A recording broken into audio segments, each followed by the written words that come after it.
Élise Delmas croyait pouvoir traverser la soirée sans que son mariage secret soit exposé.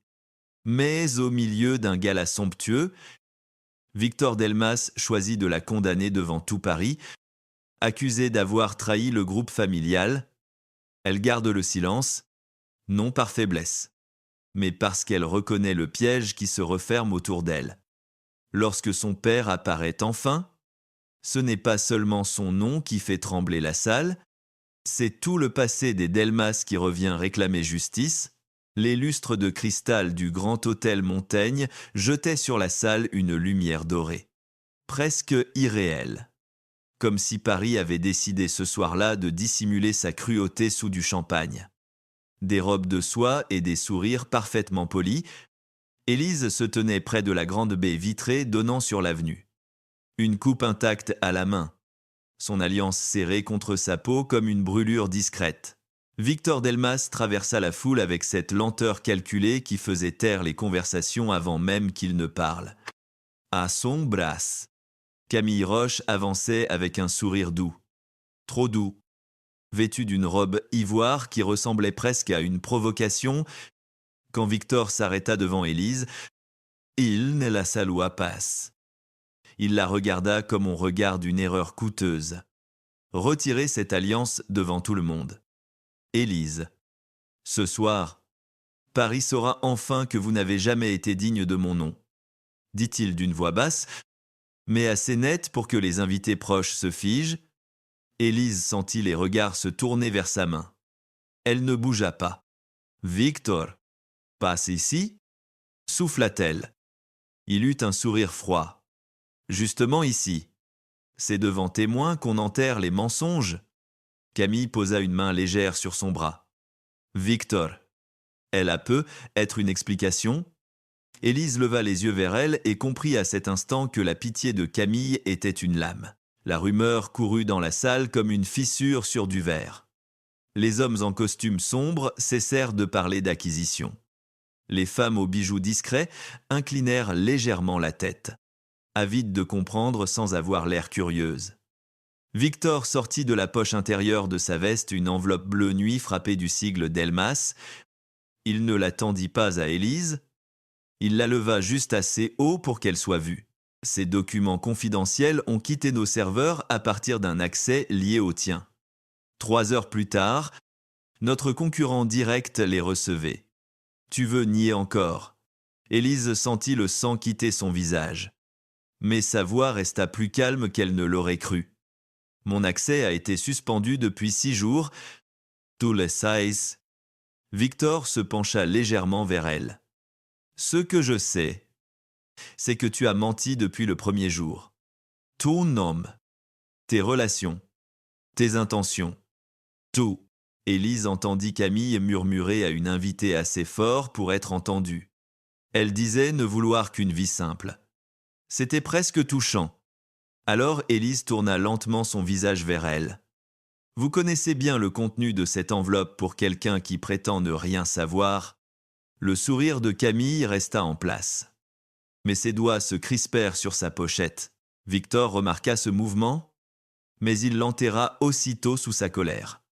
Depuis des semaines, il vivait avec une sensation d'étau, une intuition violente que sa maison et son groupe, son nom, tout ce qu'il avait reçu et porté comme une armure, était attaqué par l'intérieur et face à Élise. Il ne savait plus distinguer la blessure de l'orgueil. Il l'avait épousée dans un bureau discret de la mairie du 16e arrondissement. Sans fleurs, sans famille, sans promesse publique. Elle avait accepté ce mariage avec une dignité silencieuse qui l'avait d'abord troublée, puis agacée, parce qu'elle ne réclamait rien. Pas de bijoux, pas de place au conseil, pas de reconnaissance. Rien. À présent, ce rien lui paraissait suspect.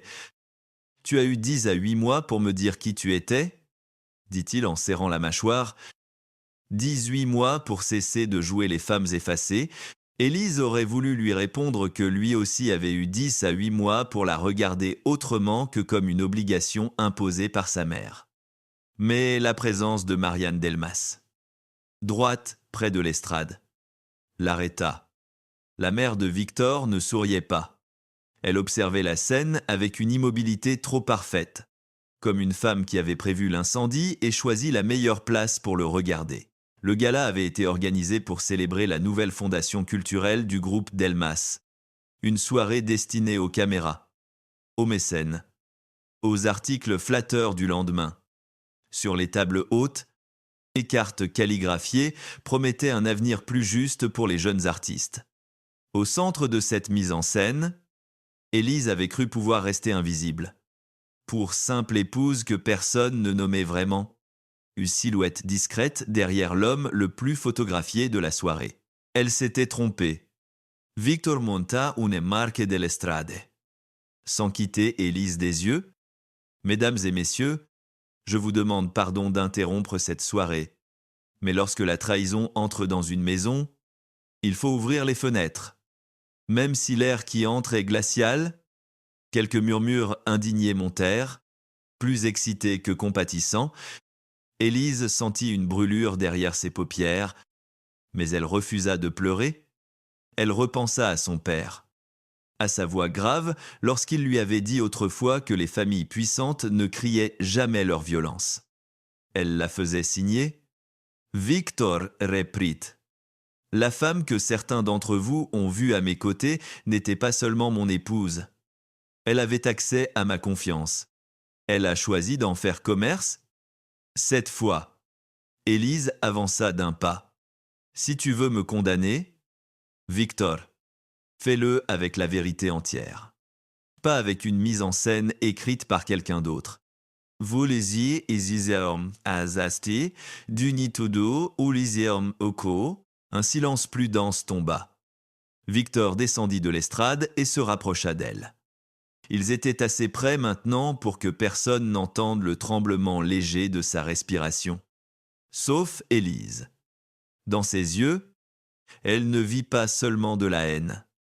Elle vit de la peur, et cette découverte lui fit plus mal que l'humiliation. Il avait peur d'elle, peur de ce qu'elle savait, peur de ce qu'elle représentait sans même le comprendre. Alors parle, dit-il. Dis à tout le monde, pourquoi tu as gardé un téléphone privé-ci? Pourquoi tu sortais chaque vendredi sans chauffeur? Pourquoi tu as rencontré un ancien notaire des Laurents à Saint-Germain-des-Prés? À l'évocation de ce nom, c'est ou pado à dos c'est cadeau. Marianne Delmas baissa les yeux une fraction de seconde. Élise le vit. Camille aussi. Tu as fait suivre ma femme, demanda soudain un homme âgé du conseil d'administration, plus choqué par la méthode que par l'accusation. Victor ne répondit pas. Élise. Elle regarda Marianne. Vous n'avez jamais supporté ce nom, n'est-ce pas? Madame Delmas, même prononcé doucement. Il vous fait encore peur. Marianne releva la tête. Son visage resta digne, mais sa voix devint sèche. Ma chère enfant, les femmes qui apportent la honte dans une famille devraient éviter de parler de peur. Vetus isidesis amasisopho, ce mot va isides isidesopho, ou amasisopho uvas. La phrase aurait dû l'abattre. Elle fit l'inverse. Élise sentit quelque chose se fermer en elle.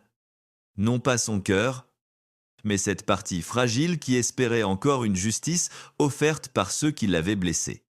Elle posa sa coupe sur le plateau d'un serveur qui n'osait plus bouger. Puis elle leva la main gauche. L'alliance brillait sous les lumières. Fine, presque trop simple pour appartenir à une famille comme les Delmas. À côté, et sur son annulaire droit, un autre anneau attirait moins le regard. Plus ancien. N. Or Palais. Marqué d'un petit motif que beaucoup auraient pris pour une fantaisie. Camille le fixa une seconde de trop. Élise remarqua ce détail et comprit que la soirée venait de lui donner plus qu'une humiliation, elle venait de lui donner une preuve. Je retirerai cette alliance si tu me le demandes encore après avoir entendu la vérité, dit-elle à Victor. Il éclata d'un rire bref, sans joie. La vérité, tu l'as enterrée sous des robes modestes et des silences bien joués. Élise répondit doucement. Non, ni. Je l'ai gardée vivante parce que quelqu'un dans cette salle croyait l'avoir tuée. Plusieurs invités se regardèrent. Le mot tuer avait traversé la salle plus vite que les rumeurs. Camille comprit que le terrain glissait et s'avança avec cette grâce étudiée qui lui avait toujours permis de se présenter comme la voix raisonnable au milieu des tempêtes. Élise, personne ne veut vous détruire. Mais vous devez comprendre ce que Victor a subi. Le groupe Delmas a été attaqué. Des employés risquent leur poste. Une famille entière risque son nom. Élise la regarda sans ciller. Une famille entière. Vraiment? Ou seulement ceux qui ont peur que certains dossiers soient rouverts? Camille pâlit à peine, mais assez pour que Victor la voie enfin. Marianne intervint aussitôt. Victor, cela suffit. Ne transforme pas une affaire de sécurité interne en règlement de compte indigne. Demande-lui de partir. Maintenant, la dureté de cet ordre réveilla chez Victor l'enfant obéissant qu'il détestait être. Il se raidit, puis tendit la main vers Élise. Paume ouverte, l'alliancée. La salle retint son souffle. Élise aurait pu refuser. Elle aurait pu crier, l'accuser, sortir la clé USB cachée dans la doublure de sa pochette, montrer le message anonyme reçu 3 heures avant le gala. Mais elle comprit que ce n'était pas encore le bon moment. Le piège devait se refermer sur ceux qui l'avaient construit. Lentement, elle retira l'alliance et la déposa dans la main de Victor. Ses doigts effleurèrent sa peau. Il tressaillit, comme si cette douceur minuscule l'avait accusé plus violemment qu'une gifle. À cet instant, les portes principales de la salle s'ouvrirent. Ce ne fut pas spectaculaire. Aucun cri, aucune bousculade. Seulement 2 agents de sécurité qui se redressèrent trop vite, puis un maître d'hôtel qui recula avec une expression de stupeur soigneusement contenue. Un homme entra, Grand, les cheveux argentés, vêtu d'un costume sombre sans ostentation. Il avançait avec la lenteur tranquille de ceux qui n'ont plus besoin de prouver leur puissance. À son passage, quelques invités cessèrent de respirer. Un banquier de la rive droite murmura son nom avant de se couvrir la bouche. Henri Laurent. Le nom se répandit comme une onde froide. Victor s'étourna. L'alliance d'Élise toujours dans la main. Marianne devint livide. Camille fit un pas en arrière. Élise. Allez. Ferma brièvement les yeux. Non de soulagement, mais de douleur. Elle n'avait pas voulu que son père voie cela. Pas ainsi. Henri s'arrêta à quelques mètres de Victor, puis regarda l'alliance dans sa paume. Sa voix fut basse, posée, mais chaque mot atteignit le fond de la salle. Vous avez donc choisi de lui prendre son nom avant même de savoir qui lui avait donné le sien? En formas dositus irosisa fruit, messin desama. Victor ne répondit pas. Il connaissait Henri Laurent comme on connaît une légende interdite, un nom absent des biographies officielles, mais encore chuchoté dans les couloirs de la finance parisienne. On disait qu'il avait trahi un associé, ruiné un projet hôtelier sur la Côte d'Azur, disparu avant un procès moral que personne n'avait vraiment instruit. On disait beaucoup de choses. Victor les avait crues parce que sa mère les disait avec des larmes silencieuses et que son père était mort trop tôt pour les contredire.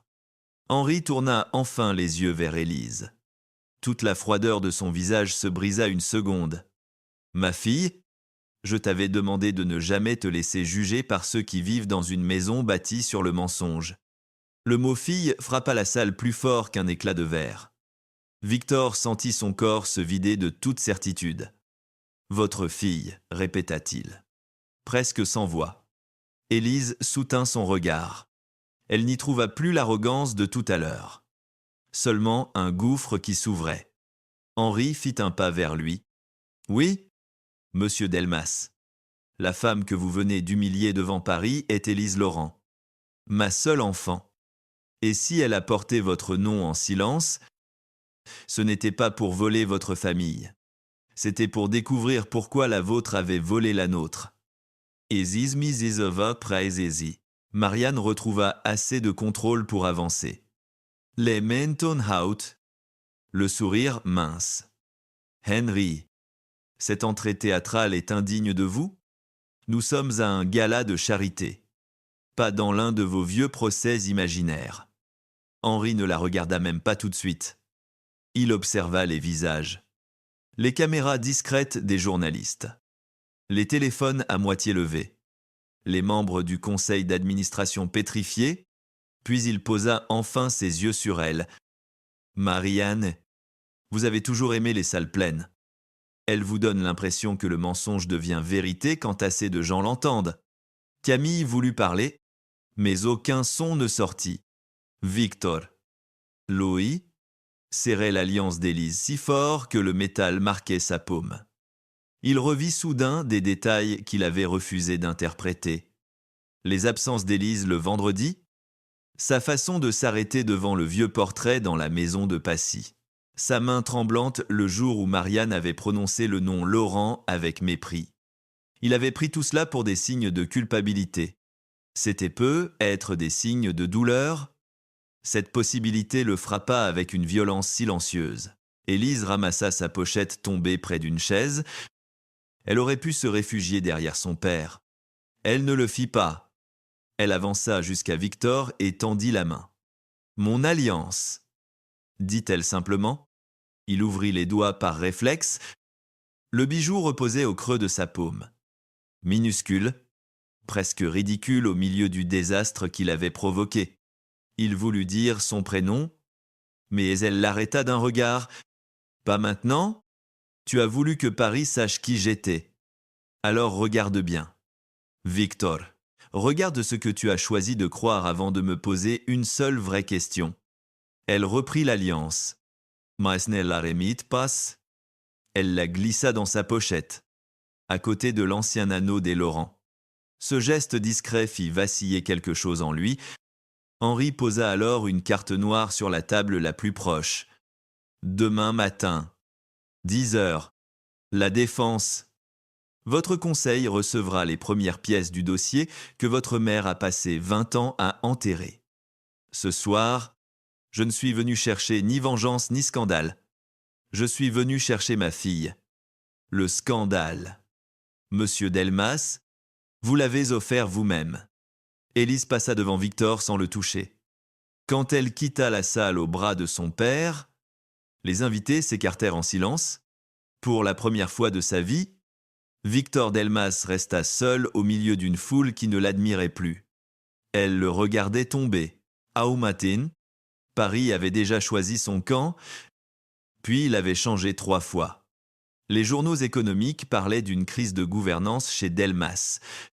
Les chroniques mondaines s'attardaient sur la femme humiliée sous les lustres. Et les réseaux commentaient la réapparition d'Henri Laurent comme s'il s'agissait du retour d'un fantôme que la haute société avait toujours prétendu ne pas connaître. Dans son bureau de La Défense, Victor fixait les titres qui défilaient sur l'écran mural sans parvenir à les lire jusqu'au bout. Sa veste de la veille reposait encore sur le dossier d'un fauteuil, froissé au niveau de la poche où l'alliance d'Élise avait pesé quelques minutes. Il n'avait pas dormi. Chaque fois qu'il fermait les yeux, il revoyait la main de sa femme, l'anneau retiré, le regard de son père à elle, puis ce mot qui l'avait frappé devant tout le monde. Fille, Élise Laurent. Ce nom ne cessait de tourner dans sa tête. Non comme une révélation, mais comme une accusation. Quand son directeur juridique entra pour lui présenter un rapport préliminaire, Victor ne leva même pas les yeux. « Qui a validé la suspension de son accès il y a 6 jours ?» demanda-t-il. L'homme hésita. « Votre mère l'a demandé. »« Monsieur, elle disait agir sur vos instructions. » Victor sentit le silence du bureau devenir brutal, à quelques kilomètres de là.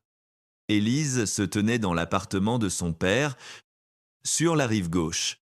Devant une fenêtre ouverte sur la Seine, le matin était gris, humide, presque calmé, indifférent au désastre de la veille.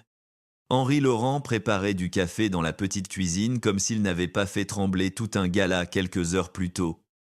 Il avait toujours eu cette manière de ramener les tempêtes à des gestes simples, une tasse posée sans bruit, une chemise parfaitement boutonnée, un journal plié en deux. Élise, elle, n'avait pas enlevé sa robe de soirée tout de suite. Elle l'avait gardée jusqu'à l'aube, assise dans le fauteuil près de la bibliothèque, comme si son corps devait comprendre lentement qu'elle n'était plus dans cette salle. « Tu aurais dû m'appeler plus tôt ?» dit Henri sans se retourner. Elle sourit tristement. « Pour que tu me voies retirer mon alliance devant tout Paris ? Non. » Il se tourna enfin vers elle. Les yeux sombres de colère contenue, « pour que tu ne sois pas seule au moment où il recommençait ?» Le mot « recommençait » fit trembler quelque chose en elle. Elle savait ce qu'il voulait dire. Les Delmas n'avaient pas seulement humilié une femme la veille, ils avaient répété un vieux geste. Avec une autre génération, sous une lumière plus moderne, Victor arriva peu avant 11 heures. Il n'avait pas appelé le gardien de l'immeuble, qui connaissait Élise depuis l'enfance, l'avait laissé monter après un long regard où la curiosité se mêlait au mépris discret. Lorsque la sonnette retentit, Henri ne bougea pas. Élise comprit aussitôt qui se trouvait derrière la porte, parce que son cœur eut cette réaction stupide qu'elle détesta. Il battit plus vite, elle ouvrit elle-même. Victor était là, sans chauffeur, sans assistant, sans l'arrogance parfaitement repassée qu'il portait d'ordinaire comme un costume. Il avait les traits tirés, les yeux cernés, et pourtant son regard gardait cette dureté de ceux qui viennent chercher une réponse avant de savoir s'ils méritent de la recevoir. « Je dois te parler, » dit-il. Élise posa une main sur le bord de la porte. « Hier soir, tu avais toute une salle pour le faire. » Il baissa les yeux une seconde au basquet. « Hier soir, j'ai cru savoir. » Elle eut un rire bref, sans chaleur. « Non, Victor. Hier soir, tu as voulu croire. C'est différent. » Derrière elle, Henri apparut dans le couloir. Sa présence suffit à rendre l'air plus étroit. « Entres, Monsieur Delmas. » Les hommes qui humilient en public peuvent bien s'expliquer dans un salon. « Istoving za spojers and kumaste spoj, fim of mastezemo, provi asis. » Le salon n'avait rien du luxe froid des appartements Delmas. Les meubles étaient anciens mais vivants. Les étagères chargées de livres. Les murs couverts de photographies en noir et blanc où l'on voyait des chantiers. Des façades d'hôtels. Des visages souriants que le temps avait rendus presque douloureux. Victor reconnut l'un des clichés. Son père y figurait plus jeune, debout à côté d'Henri Laurent devant une maquette d'hôtel en bord de mer. Entre eux, Marianne Delmas souriait avec une douceur qu'il ne lui connaissait pas. Élise suivit son regard. La Côte d'Azur, 10 à 9 ans plus tôt, avant que ton histoire familiale devienne officielle et que la mienne devienne honteuse. Victor s'approcha malgré lui. Mon père m'a toujours dit très peu de choses sur cette période. Henri répondit d'une voix calme. Votre père n'a pas eu le temps d'en dire davantage. Ceux qui l'entouraient ont parlé à sa place après sa mort. C'est souvent ainsi que les morts deviennent utiles. Victor se retourna vers lui, et frappé par la violence tranquille de la phrase. Vous accusez ma mère ? Henri versa du café dans 3 tasses. Je n'accuse jamais sans preuve. C'est une règle que votre famille aurait dû apprendre avant de salir mon nom. Tomase Mosesi eza oup shomi dozait. Élise resta debout près de la fenêtre. Elle ne voulait pas s'asseoir comme une femme appelée à se défendre. Victor le remarqua. Ce détail banal lui fit honte. La veille encore, il l'avait forcée à se tenir sous les regards comme une coupable. Aujourd'hui, dans son propre refuge, elle refusait de lui offrir le confort d'une conversation ordinaire. « Pourquoi ne m'avoir rien dit ?» demanda-t-il enfin. « Pourquoi avoir porté mon nom si tu savais que nos familles étaient liées à cette histoire ?» Élise tourna lentement vers lui, un visage pâle mais ferme. « Parce que je n'ai pas épousé un dossier. J'ai épousé un homme que je croyais capable de regarder au-delà de ce qu'on lui avait appris. La phrase le toucha plus qu'elle ne l'aurait voulu. Il fit un pas, puis s'arrêta. Tu m'as menti sur ton père. Elle hocha la tête. Oui, et toi, tu m'as menti sur la place que j'avais dans ta vie. Nous ne sommes pas au même niveau de faute. Victor, mais nous avons tous les deux vécu dans une maison où certaines portes restaient fermées. Henri observa sa fille avec une tristesse silencieuse. Il savait combien cette phrase lui coûtait. Élise avait hérité de sa fierté. Mais pas de son goût pour la guerre. Victor sortit de sa poche une copie du rapport de sécurité. Les pages tremblèrent légèrement entre ses doigts. Détail que Camille aurait remarqué avec plaisir et qu'Élise remarqua avec douleur. L'accès utilisé était lié à ton ancien identifiant. On a trouvé une redirection vers une adresse externe. Puis un transfert vers un serveur privé. Élise prit le document, le parcourut sans précipitation, puis posa son doigt sur une ligne. Regarde l'heure. 22h10 à 7. Ce soir-là, j'étais dans le bureau de ta mère à Passy. Elle m'avait convoqué pour me demander de signer un avenant à notre contrat de mariage. Victor fronça les sourcils. Quel avenant ? Elle le regarda avec une fatigue immense. Celui qui m'obligeait à renoncer à toute réclamation contre le groupe Delmas, même en cas de découverte d'un préjudice antérieur au mariage. Le visage de Victor se ferma. Il n'avait jamais vu ce document. Il aurait dû protester aussitôt. Dire que sa mère n'aurait pas osé, que ce n'était pas possible. Mais quelque chose en lui savait déjà que c'était possible. Marianne avait toujours pensé plusieurs coups d'avance. Même avec son fils ? Surtout avec son fils. Le téléphone de Victor vibra sur la table basse. Le nom de sa mère apparut, net, presque autoritaire. Il ne répondit pas. Quelques secondes plus tard, un message s'afficha. Reviens immédiatement au siège. Ne reste pas chez eux. Chaque mot semblait choisi pour tracer une frontière. Victor contempla l'écran, puis le retourna face contre table. Élise vit le geste, mais ne s'en réjouit pas. Elle avait trop souvent confondu un mouvement de doute avec un acte de courage. Ta mère va te demander de divorcer avant ce soir, dit-elle. Elle va appeler cela protéger le groupe. Elle dira que je suis dangereuse, que mon père veut se venger, que tu dois choisir ton sang. Victor releva les yeux. Et ton père, que veut-il ? Henri répondit avant elle. Je veux que le dossier original de l'acquisition de Beaulieu-sur-Mer soit rouvert devant le Conseil. Je veux que le nom de ma femme cesse d'être associé à une fraude qu'elle a tenté d'empêcher. Et je veux que ma fille n'ait plus jamais à mendier la dignité dans votre maison. Sa voix ne monta pas. C'était pire. Chaque mot avait le poids d'une pierre posée sur une tombe. Pendant ce temps, au siège Delmas, Camille Roche entra dans un bureau vitré donnant sur l'esplanade de la Défense. Elle referma la porte derrière elle avec soin avant de composer un numéro enregistré sous un simple initial. « Il est allé chez elle ?» dit-elle sans saluer. La voix de son père, Armand Roche, avocat historique de la famille Delmas, répondit après une brève pause. Alors il faut accélérer. Marianne ne doit pas hésiter. Camille ferma les yeux. Elle avait passé des années à apprendre la patience. Les sourires utiles. Les phrases qui donnaient aux hommes puissants l'impression d'avoir décidé seuls. Élise Laurent avait tout menacé par sa seule existence. Pas seulement Victor. Pas seulement le mariage. Le nom Laurent rouvrait une porte que son père lui avait ordonné de ne jamais approcher. « Henri a des pièces ?» demanda-t-elle. Armand soupira. Il a toujours eu des morceaux, pas l'ensemble. S'il avait l'ensemble, nous ne serions pas en train de parler. Camille regarda son reflet dans la vitre, impeccable et vide. Et si Élise l'a trouvé, cette fois, le silence de son père dura trop longtemps.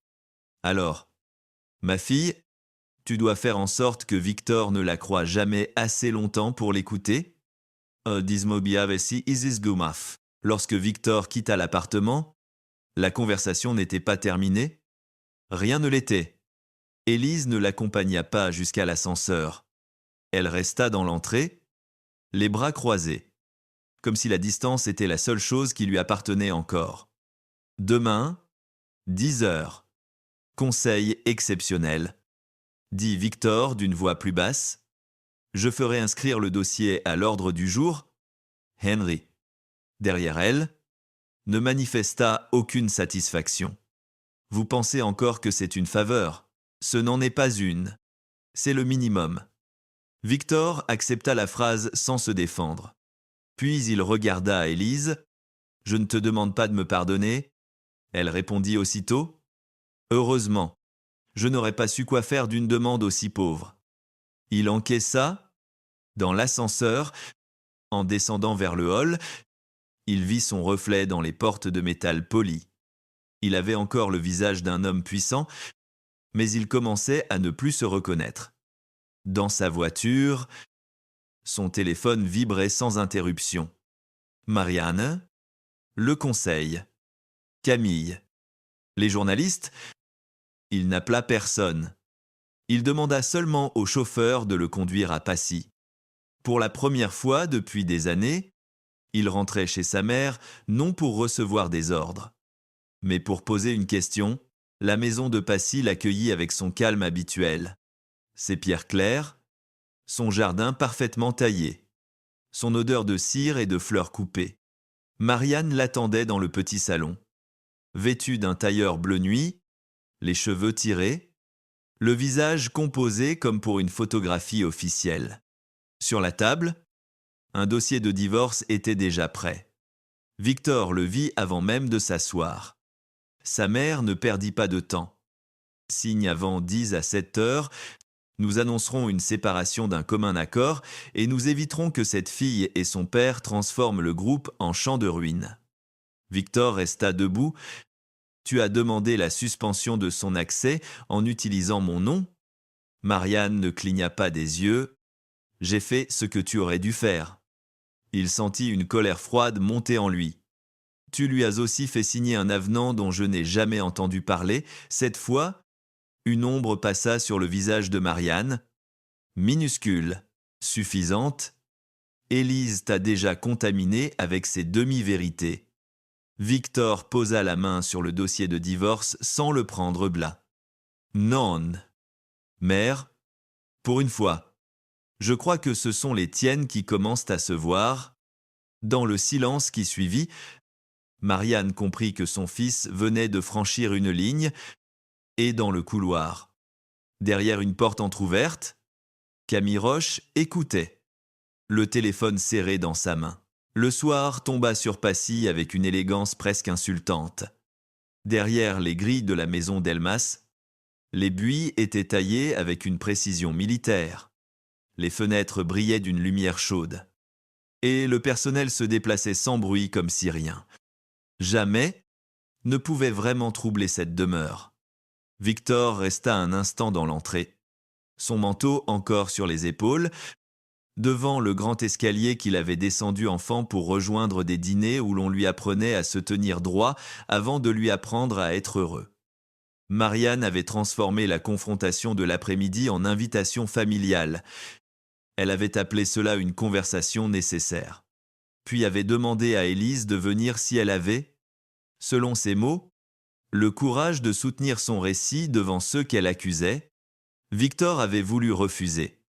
Élise avait accepté avant lui, lorsqu'elle entra, vêtue d'une robe noire simple, sans son alliance, mais avec l'ancien anneau des Laurent à la main droite. La salle à manger sembla perdre un peu de sa chaleur. Marianne l'accueillit avec un sourire fin. « Vous voyez, Victor, votre épouse sait revenir dans les maisons qu'elle prétend mépriser ?» Élise répondit calmement. « Je ne méprise pas les maisons. Madame, seulement ce que certains y cachent. Doublesies, dit Anbisievoa. La table avait été dressée pour 6. Mais l'atmosphère ressemblait moins à un dîner qu'à une audience privée.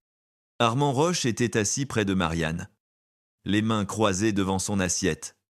Visage de juriste patient, sourire d'homme qui connaissait la valeur d'un silence bien placé. Camille se tenait à côté de lui, pâle mais parfaitement coiffée, drapée dans un calme fragile. Henri Laurent avait refusé l'invitation. Élise comprenait pourquoi. Cette maison n'était pas encore un lieu de vérité. Seulement un piège mieux éclairé que le gala. Victor tira la chaise d'Élise sans y penser. Geste ancien, presque intime. Et ce simple mouvement fit passer une ombre dans les yeux de Camille. Marianne le remarqua. Elle remarquait tout, sauf peu être la fatigue de son fils. « Puisque tout le monde est là, dit-elle en dépliant sa serviette. Parlons enfin de cette légende que votre père entretient depuis trop longtemps. Henri Laurent n'a pas été détruit par les Delmas. Il s'est détruit lui-même par ambition. Élise posa les mains sur ses genoux. Alors pourquoi avoir peur de rouvrir le dossier ? Armand répondit à la place de Marianne. Parce qu'un groupe sérieux ne se laisse pas prendre en otage par les blessures d'une héritière cachée. The abuse is of course. Victor sentit sa mâchoire se contracter. La veille encore. Il aurait être trouvé cette phrase raisonnable. Ce soir, elle avait le goût de quelque chose de préparé. Il regarda Armand. Puis Camille. Vous avez tous l'air de connaître l'histoire mieux que moi. Marianne versa du vin dans son verre. Sans boire, parce que tu étais un enfant. Et parce que ton père voulait épargner certaines laideurs. Le nom de son père fit descendre un silence plus lourd que les lustres. À Aumur, dans le prolongement de la salle à manger, plusieurs portraits familiaux formaient une ligne d'ancêtres sévères. Entre deux peintures, un cadre plus récent montrait une photographie en noir et blanc de la première maquette du projet hôtelier de Beaulieu-sur-Mer. Victor la connaissait depuis toujours. Il n'avait jamais remarqué qu'Élise la regardait avec une attention douloureuse. Marianne poursuivit. « Ton père a fait confiance à Henri C. Henri a déplacé des fonds, signé des accords parallèles, puis a disparu lorsque les premiers audits ont commencé. Voilà la vérité. » Élise leva les yeux vers elle. « Non. Voilà la version que vous avez répétée jusqu'à ce qu'elle devienne confortable. » Camille se pencha légèrement. « Élise, parfois la loyauté envers un père empêche de voir l'évidence. » Élise la fixa. « Et parfois la peur pour le sien fait parler trop vite. »« Zoafo furtive anosis trouba. » Camille blêmit. Mais Armand posa une main sur son poignet sous la table. Victor vite les geste. Rapide. Autoritaire. Une alarme discrète s'alluma dans son esprit. Marianne, Issel, reprit le contrôle en donnant un signe au domestique pour servir le premier plat, comme si la conversation n'était qu'un désagrément mondain. Les assiettes arrivèrent. Finas. Silencieuses. Parfaitement inutiles. Personne ne mangea vraiment. Élise sentit dans cette pièce une odeur de cire, de vin et de vieux papiers enfermés. Elle se demanda combien de fois sa mère avait être franchi ce seuil, seule, plus jeune qu'elle ne l'était maintenant, croyant pouvoir convaincre des gens qui avaient déjà choisi de la sacrifier. Cette pensée lui donna froid. Victor, assis en face d'elle, ne cessait de regarder l'absence d'alliance sur sa main gauche. Il avait voulu qu'elle l'enlève devant Paris. Il ne supportait plus de ne pas la voir. « Élise, dit-il plus doucement, si tu possèdes quelque chose qui innocente ton père, montre-le. Pas demain, pas devant le conseil. Maintenant. » Elle sentit la tentation de lui tendre les fragments qu'elle avait rassemblés, de lui offrir enfin une raison claire de la croire. Mais elle vit Marianne immobile.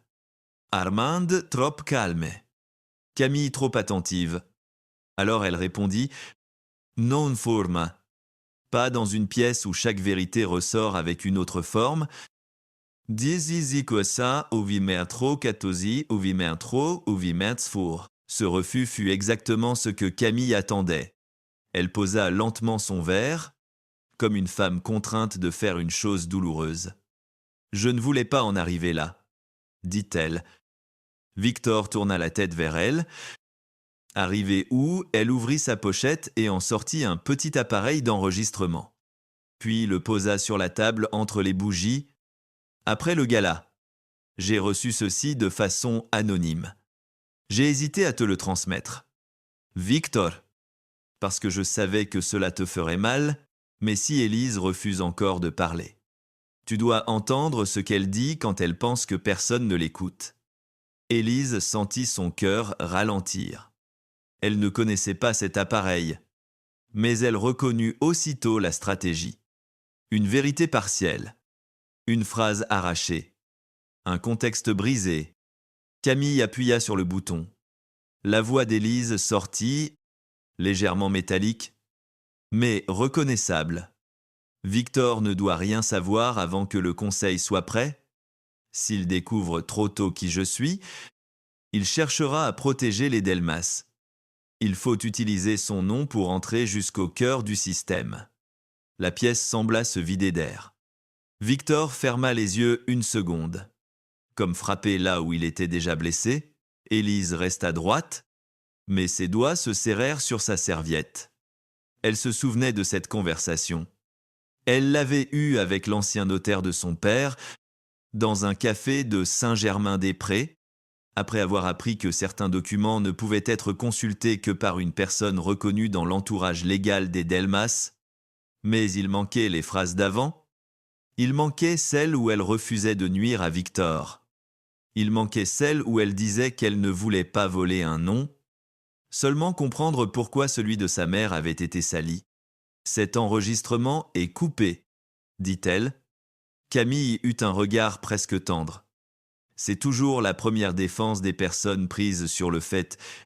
Victor ne parlait pas. Son visage, déjà pâle, s'était fermé comme une porte qu'on venait de claquer de l'intérieur. Marianne posa enfin son verre. « Tu comprends maintenant. Mon fils, cette femme n'est pas entrée dans ta vie par hasard. Elle a utilisé ton mariage comme une clé. » Élise se tourna vers Victor.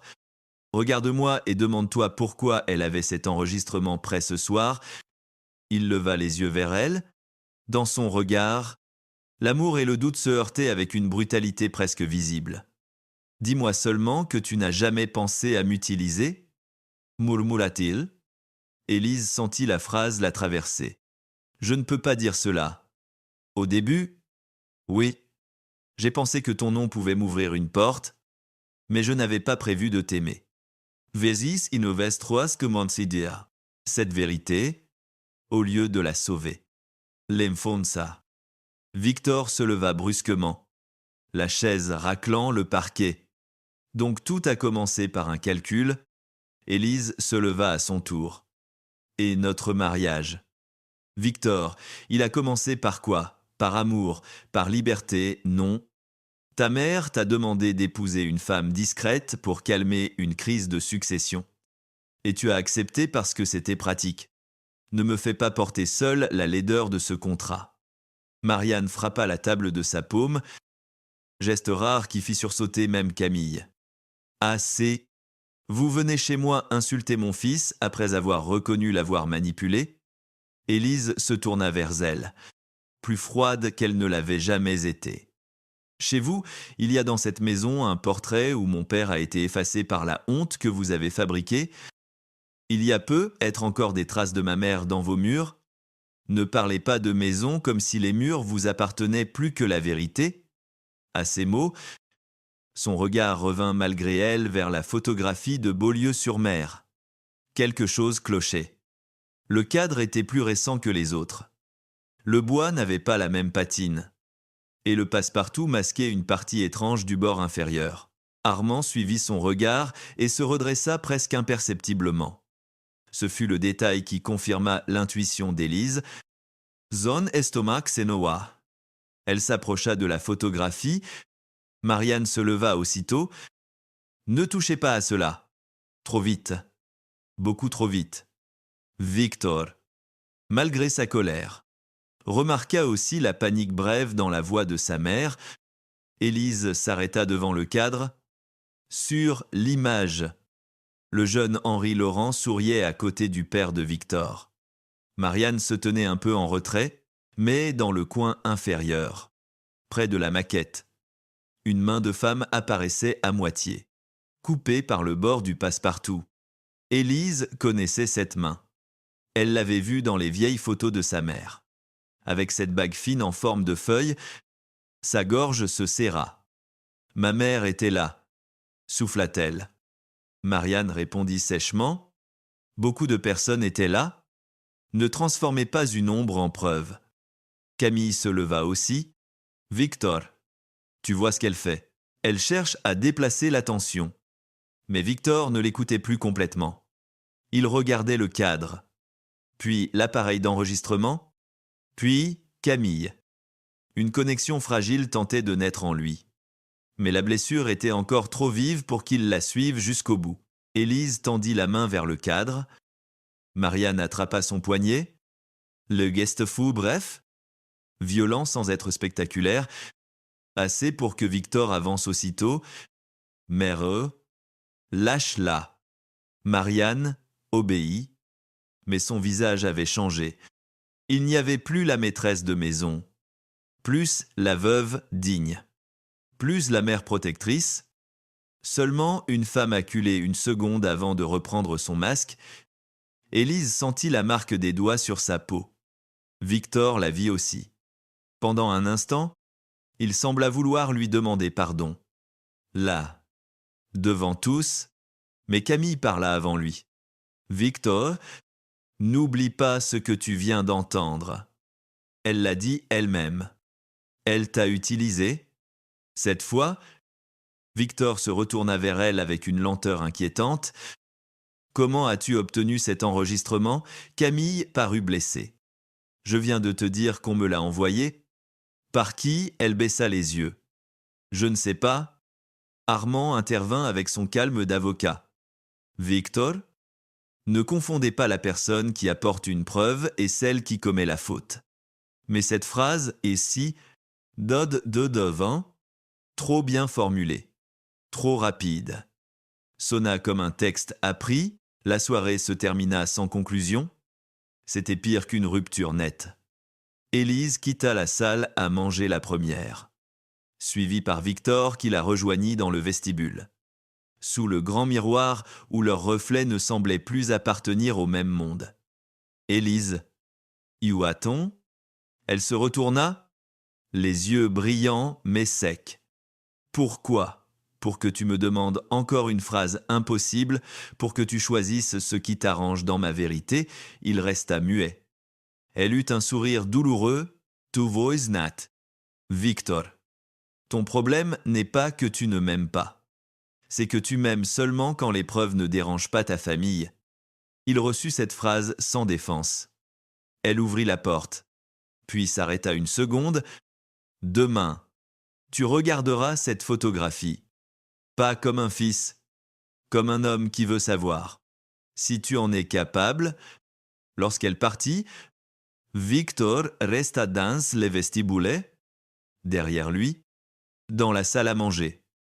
Marianne ordonnait déjà au personnel d'enlever les assiettes intactes. Camille, elle, envoya un message rapide à son père. Elle a vu le cadre. Il faut agir cette nuit, dans la maison de Passy. Parmi les fleurs fraîches et les portraits police, le mensonge venait de comprendre qu'il avait été aperçu. À 2 heures du matin, la maison de Passy ne dormait pas vraiment. Elle retenait son souffle. Les lumières du rez-de-chaussée avaient été éteintes. Les couloirs sentaient la cire froide et les fleurs coupées. Mais derrière cette paix de façade, chaque mur semblait écouter. Élise entra par la petite porte du jardin, celle que le vieux gardien lui avait ouverte autrefois lorsqu'elle venait encore signer des documents sans jamais être invitée à dîner. Elle ne portait ni robe de gala ni manteau spectaculaire. Seulement un pantalon sombre, un pull de laine et l'ancien anneau des Laurent autour du doigt. Son cœur battait fort, mais sa main ne tremblait pas. Dans son sac, elle avait la photographie recopiée par le notaire, le fragment de lettre de sa mère et le message envoyé par Camille à son père, intercepté par un ancien technicien resté fidèle à Henri. Elle savait qu'elle risquait d'être accusée d'intrusion, d'avol, de folie.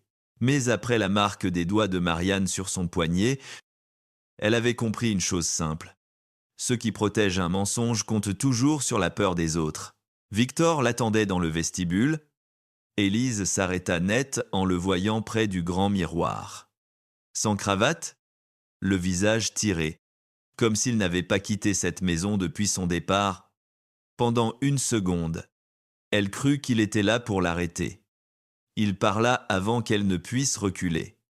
Le système de sécurité a enregistré une demande d'ouverture de la porte du jardin. « J'ai pensé que ce serait toi. » Elle serra la bandoulière de son sac. « Et tu as appelé ta mère ?» Il secoua la tête. « Non, missus. » Ce seul mot changea l'air entre eux, sans l'adoucir. Élise ne lui offrit aucun sourire. « Je ne suis pas venu pour toi. » Il accepta la phrase comme on accepte une blessure méritée. « Je sais. » Elle passa devant lui. Mais il la suivit vers la salle à manger. « Après ton départ, j'ai regardé la photographie. Le cadre a été changé il y a 8 ans, juste après la mort de mon père. La facture a été signée par Armand Roche. » Élise ralentit. 8 ans. La date correspondait à la disparition du dernier témoin capable de rouvrir le dossier sans faire tomber toute la famille Delmas. La photographie de Beaulieu-sur-Mer semblait plus petite dans la nuit. Sans les invités, sans le vin, sans la voix de Marianne. Elle n'était plus un souvenir décoratif, mais une porte murée. Victor prit un couteau fin dans le tiroir du buffet. Hésita. Puis le tendit à Élise. « The geste » simple et silencieux, valait plus que toutes les excuses qu'il n'avait pas encore le droit de prononcer. Elle glissa la lame sous les attaches du cadre. Le bois résista d'abord, puis céda avec un craquement sec qui les fit tous deux se figer. Aucun pas ne vint du couloir. Élise retira lentement le dos du cadre. Derrière la photographie se trouvait une enveloppe jaunie, collée au carton par un ruban ancien, et une petite boîte plate en métal sombre. Sur le couvercle, un motif de feuilles identique à celui de son anneau brillait faiblement. Élise sentit sa gorge se serrer. Sa mère n'avait pas seulement laissé une trace, elle avait laissé une attente. Victor murmura. « Tu peux l'ouvrir ?» Élise fit tourner l'anneau autour de son doigt et découvrit sous le motif une minuscule rainure. La bague n'était pas un bijou. C'était une clé. Quand elle l'inséra dans la fente, la boîte s'ouvrit avec un bruit discret, presque tendre. À l'intérieur, il y avait 3 choses. Une copie d'un accord de cession lié au projet de Beaulieu-sur-Mer, une lettre manuscrite signée Claire Laurent, et une bande d'enregistrement ancienne portant 2 initiales. Élise ne toucha pas tout de suite la lettre. Elle reconnaissait l'écriture de sa mère. Cette inclinaison légère des lettres qu'elle avait vues sur des cartes d'anniversaire gardées par Henri comme des reliques. Victor resta à distance. Il comprenait enfin que certaines vérités ne lui appartenaient pas. Élise déplia la feuille. Les premiers mots la frappèrent si fort qu'elle dut fermer les yeux. « Ma fille, si tu lis ceci, c'est que les Delmas ont encore préféré leur nom à la justice. » Elle lut plus loin. La voix basse, brisée sans s'effondrer. Claire expliquait qu'elle avait découvert une double comptabilité organisée pour faire porter à Henri la responsabilité d'un transfert illégal de fonds. Elle écrivait que Marianne savait. qu'Armand avait préparé les clauses, que le père de Victor avait voulu reculer trop tard. Elle écrivait surtout que si elle disparaissait du dossier public, ce n'était pas par honte, mais parce qu'on l'avait menacée de détruire l'avenir de sa fille. Victor pâlit à mesure que les phrases sortaient. Il n'interrompit pas. Chaque mot lui enlevait un morceau de l'histoire dans laquelle il avait grandi, Son père n'était plus seulement l'homme faible mort trop tôt. Sa mère n'était plus seulement la veuve qui avait tenu le groupe debout. Élise replia la lettre avec une douceur infinie, puis la rangea contre son cœur avant de reprendre les documents. Il manque encore la preuve technique, dit-elle. Sa voix avait changé, elle n'était plus seulement douloureuse. Elle était précise. Victor sortit son téléphone. Je les peux, être 20. Il lui montra un rapport reçu 20 minutes plus tôt de l'équipe informatique qu'il avait contactée sans prévenir Marianne. L'accès attribué à Élise avait été réactivé depuis un terminal de la Défense, étage 34. Zone des archives juridiques. À l'heure exacte du transfert, une badgeuse avait enregistré le passage de Camille Roche. Élise fixa l'écran. Elle dira qu'elle était venue voir son père. Victor hocha la tête. Elle l'a déjà dit, mais il y a autre chose. L'enregistrement qu'elle a diffusé hier porte un bruit de fond, le même signal sonore que l'ascenseur privé de cet étage. Ton rendez-vous avec le notaire n'a pas eu lieu là-bas. Quelqu'un a monté le fichier. Maikuz ezezisi izobasiev shomamor avu evuzis. Au même moment, Marianne apparut sur le seuil. Elle ne portait pas de robe de chambre, mais une tenue impeccable, comme si elle aussi attendait la nuit depuis longtemps. Derrière elle, Armand Roche avançait d'un pas plus lent. Le visage moins assuré qu'au dîner, Camille n'était pas là. Cela suffit à confirmer la panique. Marianne regarda le cadre ouvert. La boîte, la lettre dans la main d'Élise, son visage ne se décomposa pas. Il se durcit. Vous avez donc choisi le cambriolage pour laver votre nom ? Victor se plaça entre sa mère et Élise. C'était la première fois qu'il le faisait clairement. Elle n'a rien volé. Cette maison garde des preuves qui concernent sa famille. Marianne eut un rire bref. Tu te retournes contre moi pour une femme qui t'a avoué t'avoir utilisé ? Il baissa les yeux une seconde. Puis les releva. Non. Je me retourne contre un mensonge qui m'a utilisé plus longtemps qu'elle. Armand tenta d'intervenir sebulis doa. Victor. Toute décision prise cette nuit serait émotionnelle et juridiquement fragile. Élise sortit alors son téléphone et lança un court fichier audio. La voix de Camille remplit la pièce. Elle a vu le cadre. Il faut agir cette nuit. Armand se figea. Marianne ne bougea plus. À 10 heures, la salle du conseil au sommet de la tour d'Elmas reflétait un ciel blanc sur ses parois de verre. Paris paraissait loin, presque irréel, réduit à des lignes de circulation et à des toits gris. Autour de la longue table, les administrateurs gardaient cette courtoisie nerveuse des gens qui sentent une chute possible et cherchent déjà où poser leurs intérêts. Marianne entra la première, suivie d'Armand et de Camille, dont le visage parfaitement maquillé ne parvenait pas à cacher la fatigue. Victor était déjà là. À sa droite, un siège vide attendait Élise. Lorsqu'elle entra avec Henri, personne n'osa murmurer.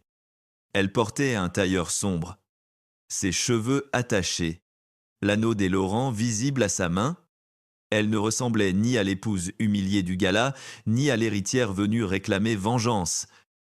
Elle ressemblait à une femme qui avait enfin cessé de demander la permission d'exister. Victor s'éleva. Ce geste surprit la salle. Élise le vit, mais ne s'y accrocha pas. Henri posa un dossier sur la table. Nous ne sommes pas ici pour détruire Delmas. Nous sommes ici pour retirer une pierre pourrie de ses fondations. Si l'immeuble tombe, ce sera parce que certains ont préféré bâtir dessus. Tankube Abiebitsi, Abiebi Abiebitsi, Kingsamuvest. La présentation dura 40 minutes. Élise parla peu, mais chaque fois qu'elle le fit, la salle écouta. Elle montra la lettre de sa mère, les accords de cession, les dettes, les signatures, la facture du changement de cadre. le rapport de sécurité et les métadonnées de l'enregistrement tronqué, Victor prit ensuite la parole. Sa voix était plus grave qu'au gala. Dépouillé de cette arrogance publique qui l'avait rendu si cruel, j'ai accusé mon épouse devant témoins sur la base d'un dossier incomplet. J'en porte la responsabilité. Mais ce matin, les éléments techniques montrent que l'accès utilisé contre elle a été réactivé depuis un étage contrôlé par le service juridique. Tous les regards se tournèrent vers Armand. Camille serra les mains sous la table. « C'est ridicule, dit-elle. J'étais là pour un rendez-vous avec mon père. Je n'ai jamais touché au serveur. » Élise la regarda enfin. « Alors pourquoi votre voix apparaît-elle dans le fichier envoyé cette nuit à Monsieur Roche ?» Camille ouvrit la bouche. Mais aucun mot utile n'en sortit. Armand posa sa main sur la sienne. Cette fois, le geste ne la protégea pas. Il l'accusa. Marianne tenta de sauver ce qui pouvait l'être.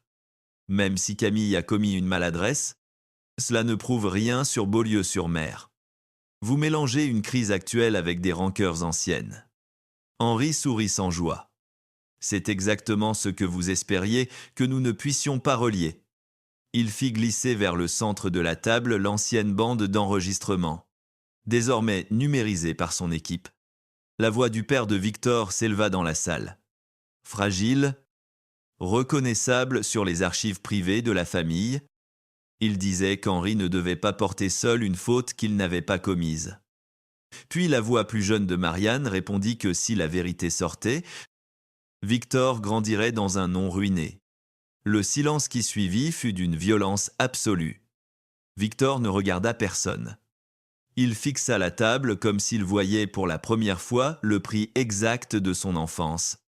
Marianne, Esa, ferma les yeux, une seconde seulement. Quand elle les rouvrit, elle avait perdu la partie, mais pas sa fierté. « J'ai protégé mon fils ?» dit-elle. Élise répondit doucement. « Non, vous l'avez élevé dans une dette qu'il n'avait pas contractée. »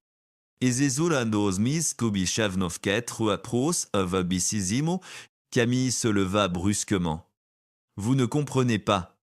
Vous êtes né avec un père prêt à revenir pour vous. Moi, j'ai dû mériter chaque porte ouverte. Si le nom Roche tombait, je tombais avec lui. » Sa voix se brisa sur la dernière phrase. Et pour la première fois, Élise vit non pas une rivale brillante, mais une femme terrifiée par le vide social qu'elle avait passé sa vie à fuir. C'est là l'excusa passe. Cela la rendit seulement réelle. Victor demanda au secrétaire du conseil de consigner la suspension immédiate d'Armand Roche et l'ouverture d'un audit externe sur le service juridique. Marianne se tourna vers lui, stupéfaite. « Tu ne peux pas faire cela à ta propre famille. » Victor soutint enfin son regard. « Je le fais parce que c'est ma famille qui m'a appris à confondre loyauté et lâcheté. » Puis il se tourna vers Élise. Il voulait lui dire qu'il avait compris, qu'il regrettait, qu'il aurait dû la croire avant l'épreuve. Mais dans ses yeux à elle, il lut une frontière nette. La vérité avait gagné. L'amour, Loué, n'avait encore rien réparé. Lorsque la réunion prit fin, les journalistes attendaient déjà dans le hall de la Défense, attirés par des fuites que personne ne reconnaîtrait officiellement. Élise descendit par l'ascenseur privé avec Henri. Victor monta au dernier moment, sans oser se placer trop près d'elle. Pendant la descente, aucun des trois ne parla. Le signal sonore de l'ascenseur retentit à chaque étage. Le même son qui avait trahi Camille. Le même détail minuscule que tout le monde avait négligé. Au rez-de-chaussée, avant que les portes ne s'ouvrent, Victor dit enfin. « Élise, je ne te demanderai pas de revenir. » Elle tourna les yeux vers lui. « C'est bien parce que je ne reviendrai pas dans une maison où l'on doit prouver son innocence pour être respecté. » Il hocha la tête. « Blessé, mais debout. Alors je commencerai par réparer la maison. Sans te demander d'y habiter. » Les portes s'ouvrirent sur les flashs. Élise sortit la première. Non derrière son père, non derrière son mari, mais seule. Et cette fois, Paris ne vit pas une femme humiliée. Paris vit une femme qui avait survécu au mensonge sans lui ressembler. Le lendemain de la réunion, le nom d'Elmas ne brillait plus de la même manière dans Paris. Il n'était pas détruit. Pas encore. Il peut être pas jamais. Mais il avait perdu cette couche de vernis qui rendait les grandes familles intouchables tant que personne n'osait regarder les fissures de près. Dans le hall de la tour de la Défense, les employés marchaient plus doucement, comme si chaque pas pouvait réveiller une vérité supplémentaire. Victor arriva avant 8 heures, sans escorte, sans le cercle d'assistants qui l'entourait d'ordinaire. Sur son bureau, les lettres de démission provisoire, les convocations d'audit et le projet de communiqué attendaient déjà sa signature. Il les lut une fois, puis signa sans appeler sa mère, sans demander à un conseiller d'adoucir les mots. Le communiqué disait qu'une révision indépendante serait menée sur les opérations anciennes du groupe. Qu'Armand Roche était suspendu de toute fonction.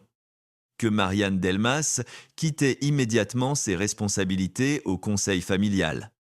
Et que Victor Delmas se retirait temporairement de la direction exécutive le temps que la vérité soit établie.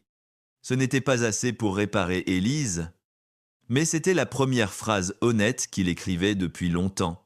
Marianne reçut la nouvelle dans le petit salon de Passy. Celui où elle avait cru, 2 jours plus tôt, pouvoir poser un dossier de divorce comme on pose une arme sur une table. Elle ne cria pas. Marianne Delmas ne criait jamais lorsqu'elle perdait. Elle posa simplement le journal, releva le menton et regarda son fils entrer sans frapper. Victor avait grandi dans cette maison en croyant que la dignité ressemblait à ce silence-là. Aujourd'hui, il n'y voyait plus que de l'orgueil bien dressé. « Tu viens me punir » dit-elle. Il resta debout près de la cheminée froide. « Non, je viens te dire que je ne te laisserai plus parler en mon nom. » Elle sourit avec une tristesse sèche.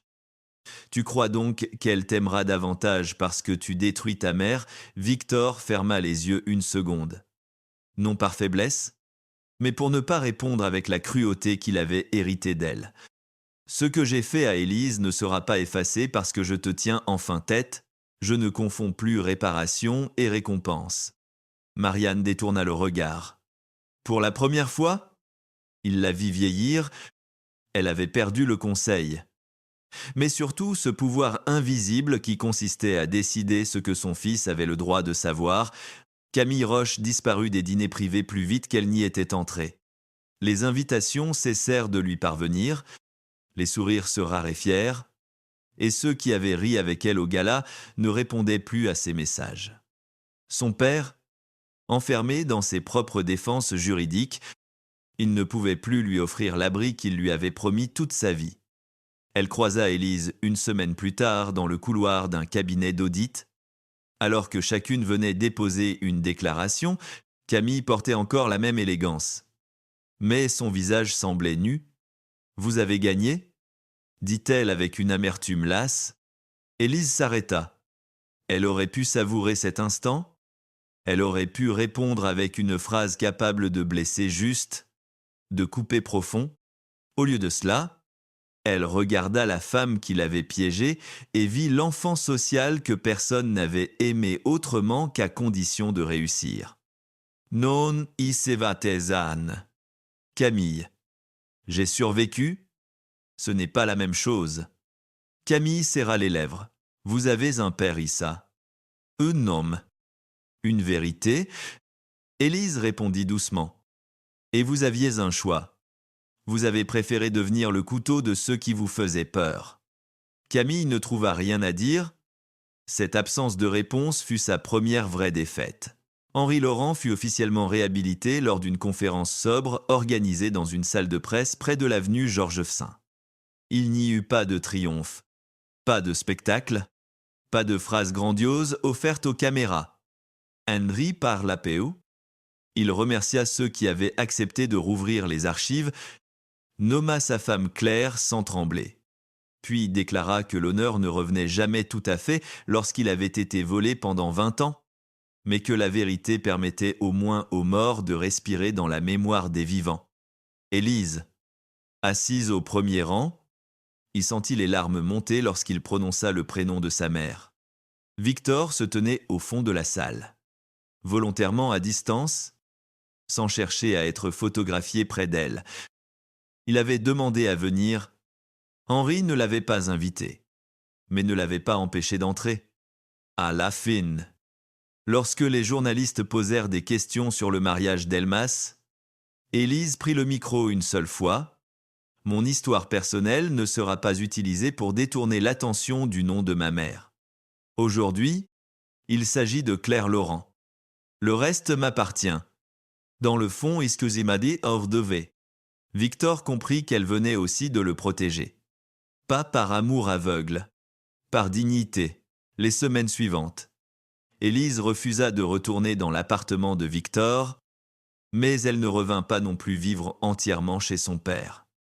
Elle loua un petit espace à Saint-Germain-des-Prés, au-dessus d'une ancienne galerie, avec de grandes fenêtres et un parquet qui grinçait. Là, elle commença à préparer la fondation Claire Laurent, destinée à soutenir de jeunes artistes dont le travail risquait d'être étouffé faute de nom, faute de relations, faute de place autour des bonnes tables. Ce projet n'était pas une vengeance. C'était une réponse. Henri venait souvent l'aider à trier les dossiers, même s'il prétendait ne rien comprendre aux sensibilités artistiques contemporaines. Un soir, alors qu'il buvait du thé au milieu des cartons, il regarda sa fille coller elle-même une étiquette sur une boîte d'archives. « Tu n'as plus besoin de te battre contre eux chaque matin, » dit-il. Élise sourit sans lever les yeux. « Je sais. J'apprends encore. » Il resta silencieux, puis ajouta. Et Victor, sa main s'arrêta. Elle mit longtemps avant de répondre. « Je ne veux pas que mon pardon devienne sa récompense. Je veux d'abord savoir ce qu'il fait quand personne ne l'attend. These mots as visis have a mos is a prola. Se vamos nos de sisa fumi expossimos mos, Victor. » Justement, découvrait la lenteur humiliante de la réparation.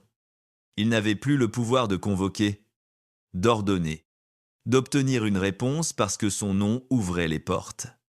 Il passa des heures avec les auditeurs, remit des archives que sa mère aurait voulu garder dans l'ombre, rencontra des employés licenciés autrefois après Beaulieu-sur-Mer, envoya des lettres personnelles aux familles touchées par la fraude ancienne.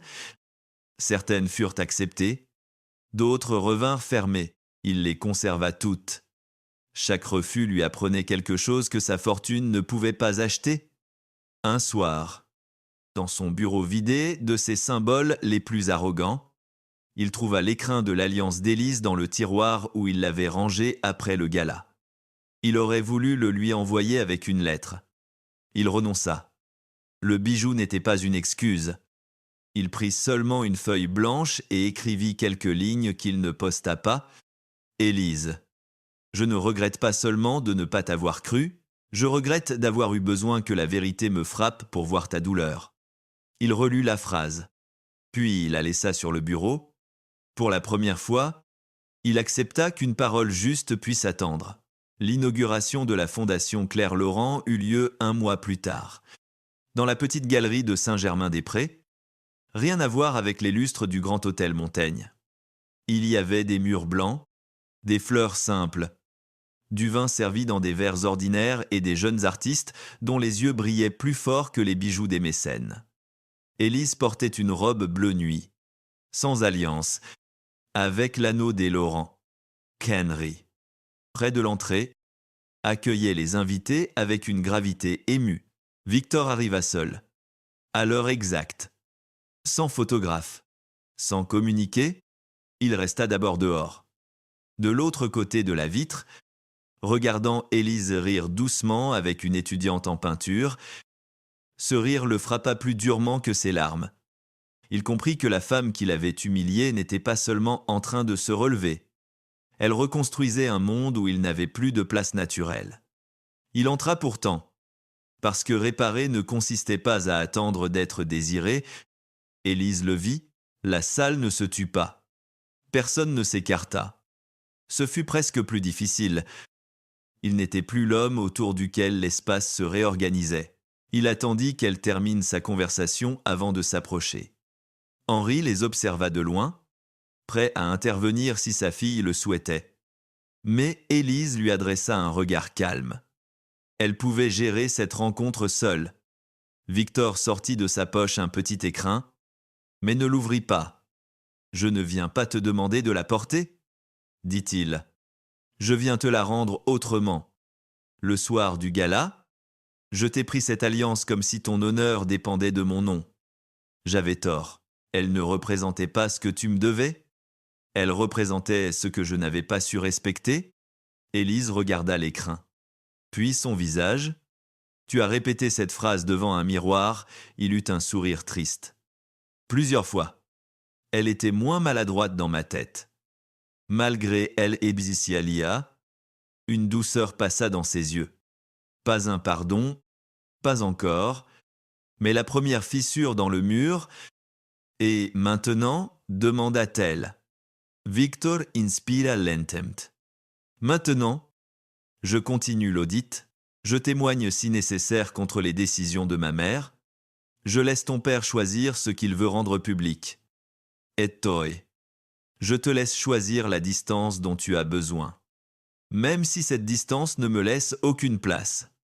Mais exécie de bimoviam absov and that's coma. Élise prit l'écrin, l'ouvrit, puis contempla l'alliance sans la toucher. Pendant longtemps, elle avait cru que ce cercle représentait une prison élégante, puis une humiliation, puis une erreur. Ce soir, il n'était plus qu'un objet. Le pouvoir qu'il avait sur elle s'était brisé parce qu'elle avait cessé d'attendre qu'un homme lui rende sa dignité. Elle referma l'écrin et le posa sur la table voisine. « Je ne la porterai pas ce soir, » dit-elle. Victor hocha la tête. « Je sais. » Elle ajouta, « Mais tu peux rester jusqu'à la fin de l'exposition. Pas comme mon mari, comme un invité qui sait se tenir. » Il accepta avec une gratitude silencieuse qui ne demanda rien de plus sesca. Pendant la soirée, il resta en retrait, parla avec 2 artistes, écouta Henri raconter une anecdote sur Claire, et ne chercha jamais à ramener la conversation vers lui. Élise le remarqua. Elle remarqua aussi qu'il ne regardait plus les portes comme un homme qui possède les lieux, mais comme quelqu'un qui demande intérieurement le droit de ne pas abîmer ce qu'il admire. Plus tard, lorsque les derniers invités partirent, Élise sortit marcher seule jusqu'au bord de la Seine. Victor ne la suivit pas tout de suite. Il attendit qu'Henri, un refermant la galerie, lui adresse un signe bref. Alors seulement, il descendit la rue et la retrouva près du quai. Face à l'eau noire où les lumières de Paris tremblaient, ils restèrent côte à côte sans se toucher. Cette fois, le silence n'était pas une arme. C'était un espace. Élise parla la première. « Le soir où tu m'as demandé d'enlever l'alliance, j'ai cru que quelque chose mourrait définitivement. » Victor fixa le fleuve. « Quelque chose devait mourir. L'homme que j'étais avec toi. Peut être. » Elle tourna vers lui un regard lent. « Ce n'est pas une belle phrase qui changera le passé. » Il acquiesça. « Non, mais je peux faire en sorte que le passé ne continue pas à parler à ma place. » Le vent souleva quelques mèches autour du visage d'Élise. Elle pensa à sa mère, à son père, à la jeune femme qu'elle avait été en entrant dans ce mariage avec trop de secrets et trop peu d'espoir. Puis elle dit simplement « Un jour, peut être. Nous parlerons de nous sans le nom de nos familles entre chaque phrase. » You and this is intercises o embarras. Victor ne répondit pas trop vite.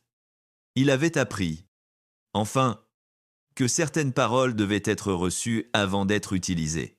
« J'attendrai ce jour sans te le réclamer, » dit-il. Élise regarda la scène, puis sortit de son sac l'écrin qu'elle avait repris avant de quitter la galerie. Elle l'ouvrit.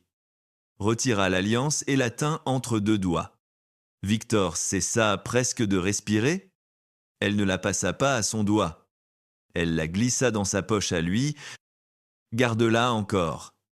Pas comme une promesse, comme un rappel. Le jour où je la reprendrai. Si je la reprends, ce ne sera pas parce que tu auras réparé un scandale, ce sera parce que je saurai que tu ne me feras plus payer le prix de tes peurs. Victor ferma la main sur le bijou, les yeux brillants. Je comprends, et cette fois, elle le crut. Pas assez pour revenir. Assez pour ne plus partir avec colère. Ils restèrent là, dans le froid léger de Paris, deux silhouettes séparées par une histoire trop lourde. Mais plus par un mensonge, et pour Élise. C'était déjà une forme de victoire. Non pas la victoire d'une épouse retrouvant sa place, la victoire d'une femme qui avait choisi elle-même la porte par laquelle elle entrerait demain.